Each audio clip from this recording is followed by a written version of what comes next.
Are you considering investing in Australia but wondering if there are any grants or incentives for foreign investors?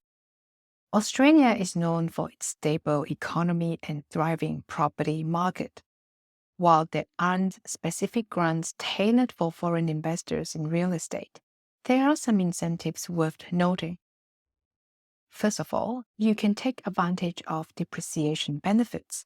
This allows property investors, including foreign buyers, to claim deductions to the wear and tear on buildings and fittings.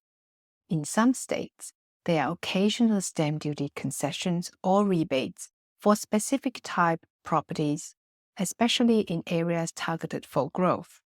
For example, at the time of this video, anyone, including foreign investors, buying selected off-the-plan residential properties in Melbourne are eligible for stamp duty concession. Be sure to check your state's policies.